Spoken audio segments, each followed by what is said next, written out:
అంతర్ముఖుడై ఇక్కడే ఆనందాన్ని దర్శనం చేస్తూ బయట కష్ట సుఖాల యందు తామరాకు మీద నీటి బొట్టులా ఉండిపోయే స్థితికి గురువు పెంచేస్తాడు. ఆ పెంచేయడమే ఇరుముడి కట్టేయడం.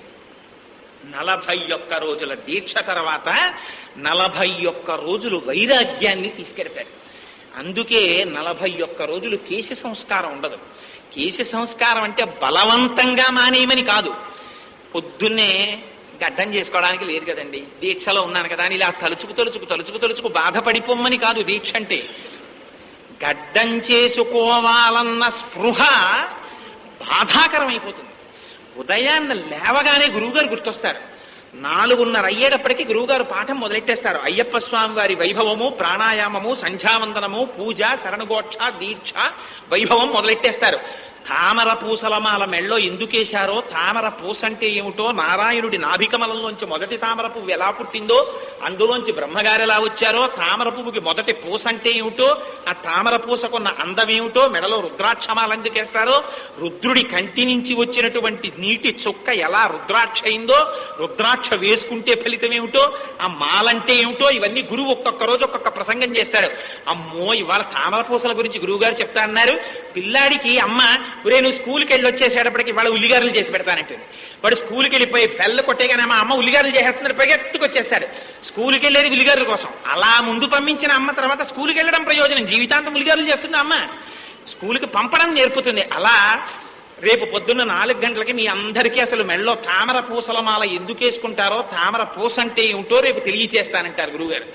అమ్మో అసలు మనకి తామర పూసల మాల ఎందుకు వేసుకుంటారో తెలియదురా, రేపు తెలుసుకోవాలని వీడు 3:30కి అలారం పెట్టుకుని 3:30కి లేవగానే అమ్మో 4 అయితే గురువుగారు మొదలెట్టేస్తారు, గురువుగారు మళ్ళీ అప్పుడు ఇంకా షేవ్ చేసుకుందాం, గడ్డం చేసుకుందాం అని ఉంటుందా? అసలు పోతుందా భ్రాంతి? వెళ్ళిపోతే 2 గంటలు అద్భుతమైన ప్రసంగం చేస్తారు. చేసేటప్పటికి మనసు లయమైపోతుంది. ఆ భక్తితో తెలతెలవారుతూ ఉండగా నీటికి తీసుకెడతాడు, ఏటిలో స్నానం చేయిస్తాడు. ఎందుకు చేస్తావో తెలుసా? ప్రవహిస్తున్న నీటిలో స్నానం, ఇగో చంద్రకిరణాలు పడతాయి, అందులోంచి విద్యుత్ తరంగాలు వస్తాయి, ఇది మనస్సుని ప్రచోదనం చేస్తుంది.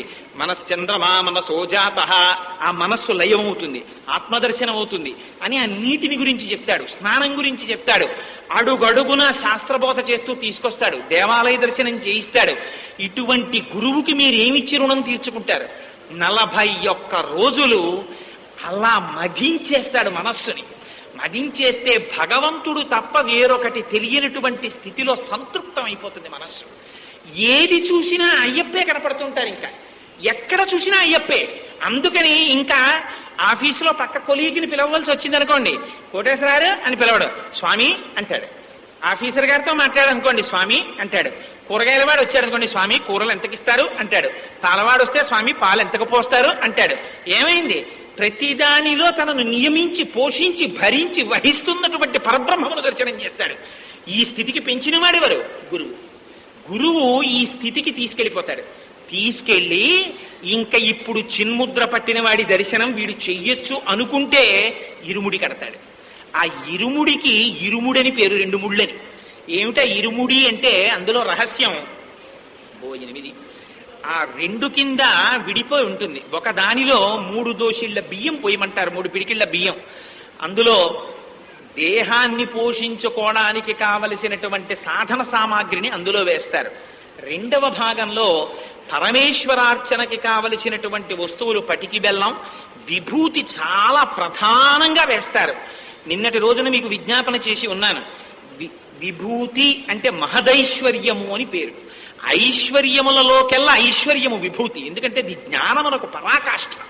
ఈ ప్రపంచమంతా చిట్ట చివరికి లయమైపోతుందని తెలుసుకుంటాడు. ఆ తెలుసుకోవడమే ఆ విభూతి. ఆ విభూతిని తీసుకుంటాడు. అందుకే అయ్యప్ప స్వామికి విభూతి అభిషేకం అంటే ఇష్టం. నిజంగా భగవంతుడికి ఆ దాంతో చేస్తే ఆయన ప్రీతి పొందుతాడు అది కాదండి. అందులో ఉన్న రహస్యం వేరు. పాలతో శివుడికి అభిషేకం చేస్తాం. పాలు అంటే సమీకృత ఆహారం. పిల్లవాడు ఇతరాలు తినడు. వాడికి ఆవకాయ అన్నం, లేకపోతే క్యాలీఫ్లవర్ మసాలా పెట్టిన కూర, ఇవన్నీ పిల్లాడికి పెట్టరు కదా. కానీ శరీరం పెరగాలి, పాలు పోస్తారు వాడికి. పాలు తాగితే వాడు భోజనం చేసేసినట్టే. అంతేగాని ఏమిటో మా పిల్లాడికి పాలు పట్టి నేను భోజనం చేస్తూ కూర్చున్నానని తల్లి ఏడుస్తూ కూర్చోదు. సంతోషంగా వాడికి పాలు పట్టేస్తుంది, అంతే వాడి భోజనం అయిపోతుంది. అందుకని పాలు సమీకృత ఆహారం. పాలు శివుడి మీద పోస్తే మనం ఏమడుగుతామంటే, స్వామి నువ్వు క్షీరమును స్వీకరించి నాకు జ్ఞానము నిమ్మని అడుగుతాం. తేనె ఆశాంతం తీపి, ముద్ద తేనె తీపికి ముద్ద, అందుకు మధు అని పేరు. అది తాగిన కొద్దీ మత్తెక్కుతుంది తేనె. సుందరకాండలో చెప్తారు, గాయంతి కేచిత్, ప్రణమంతి కేచిత్, నృత్యంతి కేచిత్, ప్రహసంతి కేచిత్, పతంతి కేచిత్, విచరంతి కేచిత్, ప్లవంతి కేచిత్, ప్రళపంతి కేచిత్. ఎంత తాగితే అంత మత్తు. అందుకని విషయముల యొక్క సుఖము ఎన్ని అనుభవించినా ఇంకా తీసుకురా అనుభవిస్తానంటుంది. ఆ విషయములు మత్తెక్కించేస్తాయి. విషయములలో విషం ఉంటుంది. ఏమిటా విషం? కాలం వెళ్ళిపోతుంటుంది, భగవదార్చన మర్చిపోతాడు. అందుకని ఈ విషయముల పట్ల లంపటాన్ని విరచి భగవంతుని పట్ల అనురక్తి నిమ్మని అడగడానికి తేనెతో అభిషేకం చేస్తారు, పెరుగుతో అభిషేకం చేస్తారు. పెరుగు తోడుకుంటుంది. ఈ తోడుకున్న పెరుగు గడ్డ కడుతుంది. అదే రకరకాలుగా ఉండేటటువంటి అభిమానం. నా అంత వాణ్ణి నేను ఫలానా కులంలో పుట్టాను, నేను ఫలానా పుస్తకం చదువుకున్నాను, నేను ఫలానా సాంప్రదాయం వాణ్ణి, నేను ఫలానా రకమైనటువంటి ఉపన్యాసాలు చేయగలను. ఈ వెర్రి అభిమానాలన్నీ ఉండడమే పెరుగు తోడుకోవడం. స్వామి, నాకు ఇటువంటి అభిమానాలు వద్దు, ఇవన్నీ నీ విభూతిగా నాకు కటాక్షించావు తప్ప నావా అన్న భక్తి అలవరుచుకోవడం పెరుగుతో అభిషేకం చేయడం. నేతితో అభిషేకం చేస్తారు. నెయ్యి అంటే ఇలా గడ్డ కట్టిపోయి ఉంటుంది, నోట్లో వేసుకుంటే అపారమైనటువంటి రుచి. కానీ దాంతో నేతి పిసర్లు ఎంత ఎక్కువ తింటే అంత దాహం. అది దేహాత్మాభిమానం. ఇది నేను అని పెంచుకున్న కొద్దీ అది పెరిగిపోయి లోకమునకు కంటకుడిగా తయారైపోతాడు. అందుకని దేహాత్మాభిమానం పోవాలని కోరుకోవడం నేతితో అభిషేకం. పంచదార అహంకారం. అహంకారాన్ని విరిచేయడం. పంచదార తీపి, పైకి గరుకు. వాడు చాలా పండితుడే, కానీ అహంకారం. రావణాసురుడిలో ఉంటాడు. అహంకారం విరిచేయమని అడగడం పంచదారతో అభిషేకం. పంచామృత అభిషేకం చేస్తారు. విభూతితో అభిషేకం భగవత్ సంబంధమైనటువంటి జ్ఞానాన్ని అపేక్షించడం. అందుకని ఇరుముడిలో విభూతి వేస్తారు. విభూతి వేసి గురువు మాత్రమే శిరస్సున పెడతాడు ఆ ఇరుముడిని. అంటే స్వామి దర్శనమయ్యేంత వరకు ఈ ఉపాధిని పోషించుకుంటాడు. ఈ ఉపాధి లేకపోతే దర్శనం జరగడం కష్టం. దీన్ని ఋతుమంతముగా మార్చాడని గుర్తు గురువు. దీన్ని ఋతుమంతం అంటారు. అప్పటి వరకు దీంట్లో ఎందుకున్నాడు? సుఖాలను అనుభవించడానికి. ఇప్పుడు ఎందుకున్నాడు? భగవద్ దర్శనానికి. దీనికి ఏం తింటాడు? రుచుల కోసం తినడం. అప్పటి వరకు ఏం తిన్నాడు? రుచి కోసం తిన్నాడు. కొంచెం ఉప్పు తక్కువైతే ధర్మేచా అర్థేచా కామేచా నాతి చరామి మంత్రాలన్నీ మర్చిపోతాడు. కుక్క పిల్ల, పిల్లి పిల్ల అన్ని పెళ్ళానికి పేర్లెట్టి తిడతాడు. ఇప్పుడేమైంది? ఇరుముడి కట్టుకుంటే ఆ పక్కన ఎక్కడో కూర్చుని జాగ్రత్తగా వండుకుని ఇంత కబలాన్ని అక్కడ పెట్టుకుంటే రుచితో నిమిత్తం లేకుండా తింటాడు. ఎందుకు? అక్కడ దర్శనం అయ్యే వరకు ఇది నిలబెట్టడానికి. అది గురువుగారి ఆజ్ఞ. అక్కడికి వెళ్ళి నువ్వు అభిషేకం చెయ్యాలి విభూతితో. అందుకని దీన్ని ఉంచుకోమన్నారు. అందుకని ఇది ఉండడానికి తింటాడు. ఎంత మార్పు వచ్చేసిందో చూడండి. అంటే వశం చేసుకుంటున్నాడు ఒక్కొక్క గుణాన్ని. దేహాన్ని నిలబెట్టుకుంటాడు. వెళ్లే ముందు గురువుగారు ఒక గొప్ప ప్రక్రియ చేస్తాడు. కొబ్బరికాయను ఒక దాన్ని తెచ్చి శిఖ తీసి 3 కన్నులలో ఒక కన్ను పొడిచి నీరు తీసేసి ఎండబెట్టి నీతిని పోసి లక్క పెట్టి సీలు వేసి ఇరుముడిలో పెట్టి ఇది తీసుకెళ్లి కొబ్బరికాయలోనున్న నీతితో అయ్యప్ప స్వామిని అభిషేకించి కొబ్బరికాయను హోమగుండంలో బారాయి. అలాగే గురువుగారు అని కొబ్బరికాయ పట్టుకుని ఎడతాడు. ఈ ఇరుముడు కట్టుకునే వాళ్ళందరూ శరణఘోష చెప్తుంటారు. అయ్యప్ప స్వామి ఏ శరణం, అయ్యప్ప శరణం, స్వామి శరణం, అయ్యప్ప శరణం అని గురువు గారు పోస్తుంటారు. ఏమిటి ఇదంతా? ఎందుకు ఈ రిచువల్ అంటే దాంట్లో గొప్ప రహస్యం ఉంది. కొబ్బరికాయ ఎంత మిగిలినటువంటి కాయలు ఏవైనా గింజలు వేస్తే లేస్తాయి. ఒక్క కొబ్బరికాయ మాత్రం గింజ వేస్తే లేవదు, కాయ వేస్తే లేస్తుంది. మీరు బొండం పట్టుకెళ్ళి పాతాలి. పాతితే మళ్ళీ కొబ్బరి చెట్టు వస్తుంది. అంతేగాని కొబ్బరి ముక్కోటి మా ఇంట్లో నాటానండి అంటే ఏం రాదది. కొబ్బరి బొండం పాతితేనే వస్తుంది. కొబ్బరి బొండం పూర్ణఫలం. మీరు ఎప్పుడైనా పూర్ణకుంభం పెట్టారనుకోండి, కొబ్బరి బొండం పెట్టాలి. పూర్ణాహుతి చేశారనుకోండి, కొబ్బరికాయ పనికిరాదు. కొబ్బరికాయ లోపల ఉన్న నీరు తనంత తాను హరించుకుపోయి కొబ్బరి పెంకు నుంచి తనంత తాను విడిపోయి లోపలికి నీరు ఎలా వెళ్ళిందో తెలియదు, ఆ నీరు ఎలా ఆవిరైపోయిందో మీకు తెలియదు. పెంకుతో కొబ్బరి విడిపోతుంది. విడిపోయి లోపలే ఇలా ఉండిపోతుంది. కొబ్బరికాయని తీసి ఇలా అంటే గుడుగుడు ఆడుతూ ఉంటుంది. కానీ లేదా ఉంది కొబ్బరికాయలో. ఆ కొబ్బరికాయని పగలగొట్టారనుకో పెంకు అయిపోతుంది. కొబ్బరి ఒక్కటి కొబ్బరి వస్తుంది. దాన్ని వండుకు తినడానికి వీల్లేదు. కురిడి అయిపోయింది అనుకోండి, దాన్ని పూర్ణాహుతిలో వేసేయమంటారు. తీసుకెళ్లి పూర్ణాహుతిలో వేసేస్తారు. వేసేస్తే పూర్ణాహుతి అంటే అక్కడతో ఫలితం పూర్తయిపోతుంది. ఆ అగ్నిహోత్రాన్ని చూసి నమస్కారం చేస్తారు. పూర్ణాహుతికి ప్రదక్షిణం చేసేస్తే క్రతువంతటికి చేసేసినట్టే నమస్కారం చేసేస్తారు. ఏమిటి కొబ్బరికాయకి విచిత్రం? కొబ్బరికాయకి పైన పీచు అంటే పైన ఉండేటటువంటి పీచు, లోపల పెంకు, ఆ లోపల కొబ్బరి, నారికేళ పాకం అని పేరు. ఇన్ని పగలకొట్టి కొబ్బరిని పళ్ళతో పీకు తింటే రుచి, లేకపోతే కొబ్బరి రుచి తెలియదు. అలా స్థూల సూక్ష్మ కారణ శరీరములకు అసలు కారణమైనటువంటి బ్రహ్మం ఇక్కడ ఉంటుంది. ఇది తెలుసుకోవాలంటే ఈ మూడింటిని తీయాలి. ఇది తీయడం మనకి చేత కాదు. సత్వ రజస్ తమస్సు అనేటటువంటి 3 గుణముల చేత ఆవురింపబడి జాగ్రత్త స్వప్న సుషుప్తి అనే 3 అవస్థల్లో తిరుగుతూ ఉంటాడు ఎప్పుడు. వీడిని జ్ఞానం కలిగించడానికి గురువు ఏం చేస్తాడంటే ఆ సత్వము రజస్సు తమస్సు అనే 3 గుణాల్లో సత్వం అనే గుణాన్ని ఓపెన్ చేస్తాడు, రజస్సు తమస్సుని మూత పెడతాడు. అంటే ఏమి కాదండి, రామకృష్ణ పరమహంస మాటల్లో అయితే తేలికగా చెప్పాలంటే సత్వరజస్ తమస్సులంటే 3 దొంగలు అడవిలో ఉన్నారట. ఎవడో పాపం డబ్బున్నవాడు అడవిలో వెళ్ళిపోతున్నాడు, దొంగలు పట్టుకున్నారు. ఒక దొంగ అన్నాడు, వీడి దగ్గర నగదంతా తీసేసుకోండిరా అన్నాడు. రెండో వాడు అన్నాడు, ఒరే తీరా తీసుకున్న తర్వాత వీడు ఊళ్ళోకి పరిగెత్తుకెళ్ళి ఇప్పుడే నన్ను దోచుకున్నారు పట్టుకోండి అని పోలీసులు తీసుకొస్తాడేమో, వీడు పరిగెత్తకుండా కాళ్ళు చేతులు కట్టేయండి అన్నాడు. మూడో వాడు అన్నాడు, అసలు వీడిని కాళ్ళు చేతులు కడితే మాత్రం మళ్ళీ ఏ తెంపుకు పారిపోవడం ఏంటో ఒక్క పోటు పొడిచి చంప అసలు పారితే గొడవ వదిలిపోతుంది అన్నాడు. అంటే ఆఖరికి మొదటి వాడు ఒప్పించాడు, దోచేసుకున్నారు. రెండో వాడి మాట ప్రకారం కాళ్ళు చేతులు కట్టారు, అక్కడ పారేసి వెళ్ళిపోతున్నారు 3. ఆ ధనం పట్టుకుని చాలా దూరం వెళ్ళారు, పడుకున్నారు. మొదటి వాడికి అయ్యో పాపం వాడు డబ్బు తీసుకున్నాం, కాళ్ళు చేతులు కట్టేశాం, కొంప తీసి ఏ పాము ఏ పులో వస్తే వాడు పరిగెత్తలేడు కదా, ఎందుకు వచ్చిందని వెనక్కి వచ్చాడు. వచ్చి కాళ్ళు చేతులకి కట్లిప్పేసి, ఏమనుకోకండి మీ డబ్బు తీసేసుకున్నాం, మిమ్మల్ని కట్టు కట్టేశాం, నేను మీ డబ్బు ఇవ్వలేను కానీ మీ ఊరి దగ్గర దింపేస్తాను, ఒక్కరు వెళ్ళడానికి భయం కదా అని ఆ ఊరి పొలి మేర దాకా వెళ్ళి మీరు ఊళ్ళోకి వెళ్ళిపోండి అన్నాడు. అంటాడు కానీ వీడు ఊళ్ళోకి వెళ్ళడు ఈ దొంగ, ఎందుకంటే రచ్చకబట్లు పట్టుకుంటారని భయం వీడికి, వెనక్కి వచ్చేస్తాడు. ఇందులో చంపేద్దామన్నది తమోగుణం, కాళ్ళు చేతులు కట్టి దోచుకుందాం అన్నది రజోగుణం. ఫోన్లే ఎలాగో దోచుకున్నామని వెనక్కి తీసుకెళ్లి విడిచిపెట్టేసింది సత్వగుణం. సత్వగుణం ఎంతవరకు పనికొస్తుందంటే మంచితనంగా పనికొస్తుంది, భగవద్ దర్శనం చేయించలేదు. కానీ సత్వగుణంతో జ్ఞానం వైపుకి తీసుకెళ్ళగలిగిన వాడు గురువు. అందుకని దాంట్లోకి నీతిని నింపుతాడు, నీటిని తీసేస్తాడు. నీరున్నంతసేపు కొబ్బరి పెంకు నుంచి విడివడదా నీరు ఆవిరైపోవాలి. ఆ నీరు తీసేయడం అంటే అజ్ఞానాన్ని తీసేస్తాడు. తీసేసి తెల్లటి కొబ్బరి ఉంటుంది లోపల, ఇప్పుడు శుద్ధ సత్వంగా తయారు చేస్తాడు 41 రోజుల్లో మనస్సుని. ఈ మనస్సు భగవదర్పణకి మాత్రమే ఉపయోగపడే రీతిని పొందుతుంది. ఇప్పుడు దీన్ని నేతితో పూరిస్తాడు. నేతితో పూరించడమే, ఇంకోటి పోయకూడదన్నారు. ఎందుకు పోయకూడదు అంటే భగవంతుని యొక్క గుణ విభూతులు ఏ కథలుగా శాస్త్రములలో చెప్పబడ్డాయో అటువంటివి చెప్పబడినటువంటి వాటికే పాలు అని పేరు. ఆ పాలని వైరాగ్యం అనేటటువంటి అగ్నిహోత్రం తగలగానే పైకి పొంగుతుంది. పొంగగానే ఆచార్యుడనేటటువంటి వాడు తజ్జలాన్ అనేటటువంటి నీళ్లు తెచ్చి చిలుకుతాడు.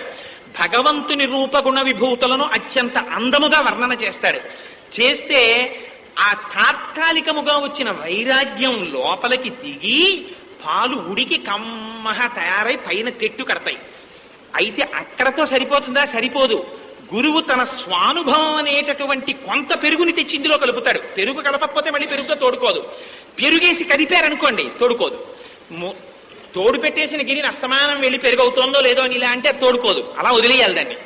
గురువు యొక్క అనుభవాన్ని కొంత శిష్యుడికి అందించి అస్తమానం గురువుగారి దగ్గరికి కూర్చోబెట్టుకుని అస్తమానం గురువుగారి పట్టుకు తినేయకూడదు. ఏమండి మాకు అనుమానాలు ఉన్నాయి అని ఓహో వచ్చి గురువుగారి మీద పడిపోతూ ఉండకూడదు. గురువుగారు చెప్పింది విని లోపల మననం చేసుకోవాలి. అంతేగాని అస్తమానం దొరికాడు కదా అని 24 గంటలు వాడిని పట్టుకుని వేధించేస్తే ఎప్పుడు రాకుండా వరి పారిపోతాడు వాడు. అందుకని వాడి ఇచ్చిన అనుభవంతో లోపల మననం చేసి నిధిధ్యాసం చెయ్యాలి. అది కదలిక లేనటువంటి స్థితిలో శిష్యుడు కూర్చుంటాడు. కూర్చుంటే పెరుగవుతుంది, తోడుకుంటాడు. ఇప్పుడు అందులోకి మనస్సు అనే కవ్వాన్ని దింపుతాడు, భక్తి అనే తాడు కడతాడు, చిలుకుతాడు. చిలికితే అందులోంచి వెన్నొస్తుంది. అంటే భగవంతుడి నుంచి విడివడి ఉండలేని స్థితి ఏర్పడుతుంది. మజ్జిగలో తేలుతుంది, అగ్నిహోత్రానికి కరుగుతుంది. అంటే సంసారంలో ఉండవలసి వస్తే తేలిపోతాడు, భగవంతుడి నుంచి విడివడి ఉండవలసి వస్తే కరిగిపోతాడు. అటువంటి స్థితి వచ్చిన తరువాత గురువు చెప్పేటటువంటి శాస్త్రబోధ చేత ఆ ఉపనిషత్ జ్ఞానం చేత తాను కూడా గురువు యొక్క స్థితిని పొందుతాడంటే పూర్ణమైన జ్ఞానంగా నీతిగా తయారవుతాడు. ఈ నెయ్యి భగవదర్పణకి పనికొస్తుంది. మీరు భోజనపు విస్తట్లో అన్నీ వేసినా నివేదన చేయరు. కొద్దిగా నెయ్యి అభికరించండి, నైవేద్యం పెట్టుకుంటా ఉంటారు. నెయ్యి వేసిన తరువాత మాత్రమే నైవేద్యంలా పాలలోంచి నెయ్యి వచ్చిన నెయ్యి పాలవదు, పాలు నెయ్యి అవుతుంది కానీ నెయ్యి పాలవదు. ఒకసారి భగవద్జ్ఞానం వచ్చిన తర్వాత ఇక లౌకికంలోకి వెళ్ళాడు. లౌకికంలో ఉన్నవాడు గురువు యొక్క మాట చేత ఎప్పటికోప్పటికి భగవద్జ్ఞానానికి వస్తాడు. ఈ నేతిని ఈ శుద్ధ సత్వంలోకి పూరిస్తాడు, పూరించి మూస్తాడు. మూసి ఈ నేతిని ఈ జ్ఞానం ఎందుకు పనికి రావాలి? కేవలం భగవద్ దర్శనానికి పనికి రావాలి. అయ్యప్పకే అభిషేకం చేయమంటాడు. త్రిగుణములతో కూడినటువంటి జాగ్రత్త స్వప్న సుషుప్తులతో కూడుకున్నటువంటి స్థూల సూక్ష్మ కారణ సంఘాతమైన శరీరం మాత్రం ఏదో ఒకనాడు అగ్నిలో పడిపోతుంది తెలుసుకో. ఇది ఉండదు, కానీ ఇది ఉన్నంత కాలం భగవదారాధనకి ఉపయోగపడాలని తెలుసుకో అని చెప్తాడు. ఇది ఉండదని తెలుసుకున్నాను, ఉన్నన్నాళ్ళు నీ సేవకు ఉపయోగపడాలని కోరుకుంటున్నానని చెప్పడమే దీన్ని పట్టుకెళ్లి హోమంలో పారేస్తాడు. నీతిని అయ్యప్పకి అభిషేకం చేస్తాడు. అభిషేకము చేయబడిన నీతిని ప్రసాదంగా తెచ్చుకుంటాడు. భగవంతుని యొక్క శేషత్వ జ్ఞానాన్ని తనతో తెచ్చుకుని తను జ్ఞానిగా నిలబడిపోతాడు. మళ్ళీ ఆ గురువే ఇరుముడి దింపి, నాయనా ఇప్పుడు నీకు మెడలో మాల అక్కరలేకపోయినా నువ్విహ తామరాకు మీద నీటి బొట్టివి, సంసారములో ఉండి ఉండని వాడివి అంటాడు. ఇంతకు ముందున్న రాక్షస ప్రవృత్తి పోయి ఇప్పుడు తాను మనిషిగా బ్రతకడం నేర్చుకుంటాడు. ఇది గురువు చేత నువ్వు నా దగ్గరికి వస్తే నేను నీకు ఇచ్చానని చెప్పడానికి ఆయన చిన్ముద్ర పడతారు. ఇప్పటి వరకు ఈ మూడింటి పక్కకి ఇది ఎడుతుంది, ఇది దీంతోనూ కలుస్తుంది. ఇది విచిత్రం. ఈ వేలు ఈ మూడింటి పక్కకి వెడుతుంది, ఈ వేలు దీని దగ్గరికి వస్తుంది. చిత్రం ఏమిటంటే మీరు దీన్ని ఈ మూడింటితో కలిపి ఇలా చూపించినంత కాలం లోకాన్ని చూపిస్తుంది, అనుభవించమని మిమ్మల్ని చూపిస్తుంది. దీన్ని తీసుకొచ్చి దీంతో ఇది ఎప్పుడూ వీళ్ళతో కలవదు, వేరుగా ఉంటుంది. కానీ ఇది లేకపోతే ఇవి ఉండి ప్రయోజనం లేదు. మీరు చాలా జాగ్రత్తగా గమనించాలి ఈ ముద్రని. బొటనవేలు తీసేశారనుకోండి, అందుకే శాస్త్రంలో బొటనవేలు తీసేస్తారు. ఈయనకి ద్రోణాచార్యుల వారు ఏకలవ్యుడికి ఏ వేలు తీసేశారు? బొటనవేలు తీసేశారు. సరి అయిన ప్రయోగం చెయ్యట్లేదు కాబట్టి. ఆయనే అనవసరంగా తెలియదు. ఇప్పుడు భారతం ఎందుకు కానీ మహాప్రభు ఆ బొటనవేలు తీసేశారు. బొటనవేలు చాలా ముఖ్యమైనటువంటిది. బొటనవేలికి బ్రహ్మమని పేరు, ఈశ్వర అని పేరు దీనికి. ఇది లేదనుకోండి ఇవి ఉండి అనవసరం, గ్రిప్ ఉండదు, పట్టు ఉండదు. ఇది ఉందనుకోండి ఇవన్నీ కలిపి పట్టుకుంటాయి. ఇది లేదనుకోండి ఉండి పట్టుకో.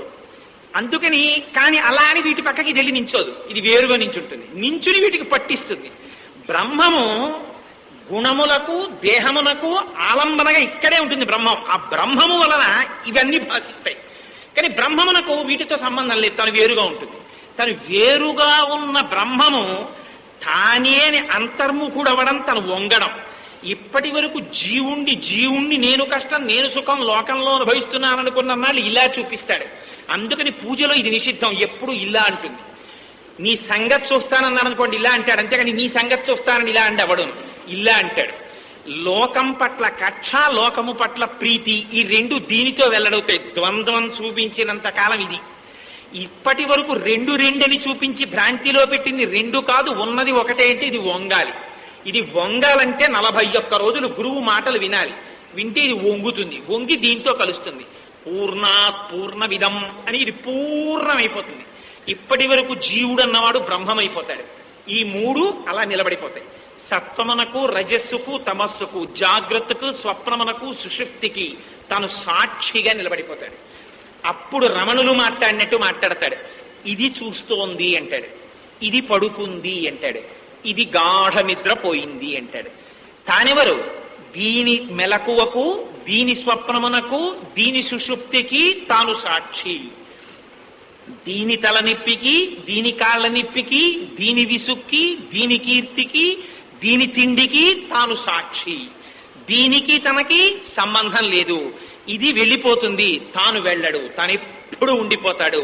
తను వెళ్ళడం లేదు, ఎప్పుడు తను పూర్ణుడు, తను వెళ్ళడానికి చోట్లేదు, తను స్థాణువు, ఎప్పుడు తాను అంతటా నిండి నిబిడీకృతమైన వాడు. అందుకని ఇది పూర్ణమైపోయి ఉంటుంది.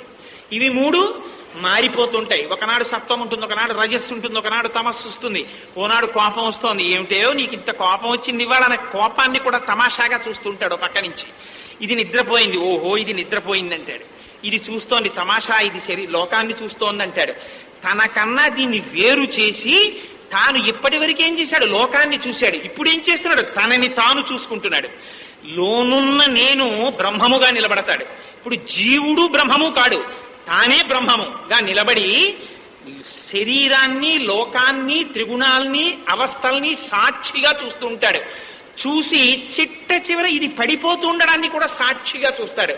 చూసి ఇది పడిపోయింది అంటాడు. ఇది పడుకున్నట్టే, ఇది నిద్రపోయినట్టే, ఇది గాఢ సుషుప్తిలోకి వెళ్ళినట్టే, దీనికి ఆకలేసినట్టే, ఇది పడిపోతోందంటాడు. ఇది పడిపోతున్నప్పుడు కూడా తను సాక్షియే, దీంతో తనకి బెంగలేదు. అందుకని దీనితో తాను తాదాత్మ్యత పొందకపోవడమే ఈ చిన్ముద్ర. ఈ చిన్ముద్ర జ్ఞానం. ఈ జ్ఞానానికి కోరిక లేదు. మా అబ్బాయికి ఉద్యోగం వస్తుందా, మా ఆవిడికి ప్రమోషన్ వస్తుందా, నాకు ట్రాన్స్ఫర్ అవుతుందా, దీనికి చిన్ముద్రకి సంబంధం లేదు. అందుకని చిన్ముద్రని కోరుకున్నవాడు అభయముద్రలు కోరుకున్న వాళ్ళలాగా ఈ కోరికలతో వెళ్ళాడు.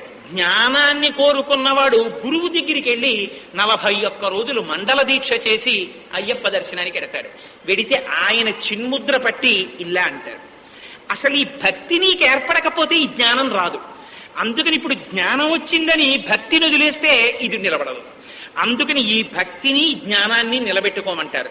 అందుకని తాను జ్ఞాని అయినా బ్రహ్మమునంతటా అయ్యప్పని చూస్తాడు. చూసి ఏది కనపడినా దీక్ష అయిపోగానే అమ్మయ్య అయిపోయింది దీక్షని, పూర్వం తాను ఎలా ప్రవర్తించాడో దానికి 10 రెట్లు మళ్ళీ ప్రవర్తించమని కాదు. గురువు యొక్క శాస్త్రవచనం లోపల తిరుగుతూనే ఉండాలి. తిరుగుతూనే ఉంటే పదునెట్టాంబడి ఎక్కుతాడు. ఒక్కొక్క మెట్టు ఎక్కుతాడు. అదే అష్టరాగాలంటారు. 8 రాగాలని కామ, క్రోధ, లోభ, మద, మోహ, మాత్సర్యాలు, ఈర్ష్యాద్వేషములు, పంచభూతములు, పృథివీ, ఆపస్తేజో, వాయుర్, ఆకాశములు, సత్వ, రజస్తమో గుణములు. ఆ తర్వాత విద్య, అవిద్య. ఈ 18 ఎక్కుతాడు. ఎక్కడమంటే ఏమిటి, ఇందాక చెప్పానే, వశం చేసుకుంటాడు ఒక్కొక్క తత్వాన్ని. వశం చేసుకుని తాను అధికారాన్ని పొందుతాడు. పొందితే ఈ 18 దాటితే ఉంటుంది. అయ్యప్ప స్వామి ఉంటారు, నెయ్యి అభిషేకం అయిపోతుంది, తాను ప్రసారం తీసుకుంటాడు. అంటే ఏమైంది, తానే అయ్యప్పగా మిగిలిపోతాడు. అందుకని దీక్ష తీసుకున్న వాళ్ళని మళ్ళీ వేరు పేరుతో పిలవరు. అయ్యప్ప అయ్యప్ప అయ్యప్ప అని పిలుస్తారు. ఏంటి ఆయన పేరు లేదా, కోటేశ్వరరావు అని పేరుంది కదా, ఇప్పుడు సడన్ గా ఆయన తీసుకుంటే అయ్యప్ప అని పిలవడం ఏమిటి అంటే, వారి కంటికి వేరొకరు అయ్యప్ప తప్ప ఇంకొకరిలా కనపడరు. అయ్యప్ప కనపడితే మిగిలిన వారికి కూడా వారు దీక్షలో ఉన్నారు కాబట్టి వారి తేజస్సు చేత వెలిగిన దీపము ఆరిన దీపాన్ని వెలిగించినట్టు దీక్ష లేని వారికి కూడా బ్రహ్మమే కనపడుతూ ఉంటుంది. ఇదిగో ఇంత స్థితికి తీసుకెళ్లగలిగినటువంటి గొప్ప దీక్ష అయ్యప్ప స్వామి వారి దీక్ష. అటువంటి మహానుభావుడు జ్ఞానస్వరూపమై కూర్చున్నటువంటి మూర్తి ఇవ్వలేనిది ఉండదు. తాను ఆత్మయై, పరబ్రహ్మమై, ఈశ్వరుడై, నిరాకారుడై, నిరంజనుడై, సాకారుడై, సదాశివుడై, సద్గురువై అక్కడ భాసిస్తున్నటువంటి మూర్తి మీ స్థాయినే మార్చిన వాడు. మీ సామాన్యమైన కోర్కెలు తీర్చడం ఆయనకి కష్టమా? అందుకని అసలు వరదముద్ర, అభయముద్ర పటరు అయ్యప్ప. అంత భక్తి కలిగిన వాడిని సర్వకాలముల యందు ఆయనే కాపాడుకుంటారు. ఎందుకని అనన్య